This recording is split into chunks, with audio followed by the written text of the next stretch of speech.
Welcome to TechieTalkee. Hello friends, in this video I'll be explaining about the namespace in Python.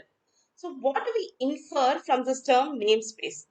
It is actually the space that a name occupies, meaning the space occupied by a name of an object which is created in the Python code. I had already released a video on the variable scope. This namespace and the variable scope are closely related. So let me explain you with a very basic example. So here I'm giving a equal to 10 and then I'm printing the value of a.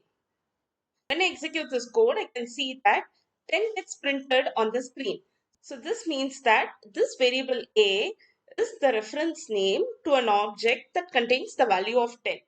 This name need to be stored in memory so that Python can access the name to print 10 on the screen. This reference name A is stored in the namespace. Now, how do we view this namespace? We can use the built-in function which is dir that returns the list of strings in the namespace. So here we can see that this namespace contains the variable A. But we are not able to see the value of A here. So to fetch both the variable name and the value, I can use the function which is locals. I am printing the value of locals also. Now what is the difference between this dir and locals? Dir function prints the list of names in the namespace, whereas the locals function prints both the name and the value. Now we know what a namespace is and how to fetch the name or the value from the namespace. What are these built-ins in namespace? Whenever the Python interpreter starts, it creates some built-in names of various data types and functions. The reason for automatically creating this built-in namespace is that it aids us in developing a code. How do I view these built-in names? I can give dir underscore underscore built-ins underscore underscore. And this is going to print me all the built-in names. And some of the built-in names that we have are len, list, locals, globals, tuple, type, and so on. We have different types of namespace to handle the names. Python resolves the name using the LEGB rule, which is local scope, enclosing scope, global scope, and built-in scope. And these are the types of namespace that we have. The built-in namespace is what I had explained just now. Now let's talk about the local namespace. I'll consider the example which I had explained in the scope of the variable.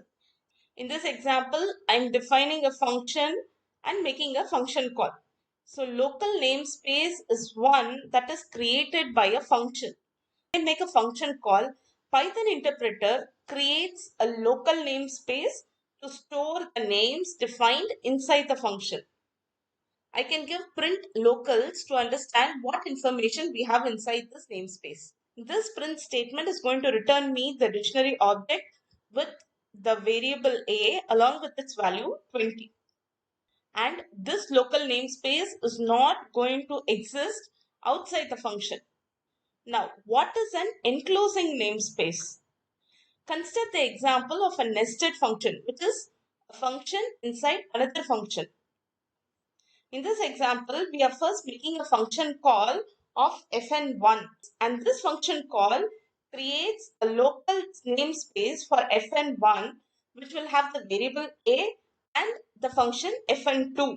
And inside fn1, I am making a function call to fn2. So Python interpreter creates a local namespace for fn2 which will hold the variable a with the value of 20, and now the namespace that is created for fn1 becomes the enclosing namespace. Having known about the namespace inside the function block and also about the built-ins, we'll get into the namespace that is created by the Python interpreter for objects that are created in the main program. This namespace is called the global namespace. I can print the global namespace either by using the globals function or by using the locals function in the main program. Let me say I'm introducing a new variable b and I'm assigning a value of 50 to it. And then I'm going to print the value of b and the globals function. Let me execute this code. So here we can see that this function call is first going to create an object A which is going to hold the value of 20, and then we have the function definition. And here, since I'm making a function call of fn2, it is going to create this fn2 where I'm going to print the value of 20. So that is how 20 got printed here. After that, I'm printing the locals.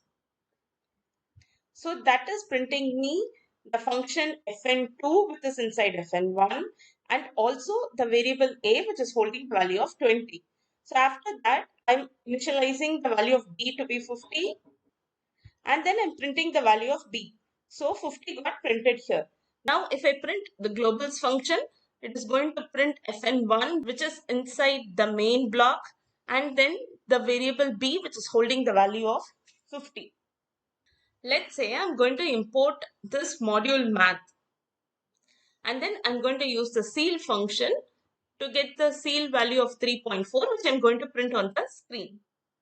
This math module also occupies a name in the global namespace. Let me show you how this works. So here we can see that the global is going to print me math fn1 and also the variable b. Hey guys, hope you now understood the different namespace that we have in Python and how the variable scope is linked to it. Thank you for watching this video. If you have any queries, you can reach out to me at techietalkee@gmail.com. Happy learning and have a great day.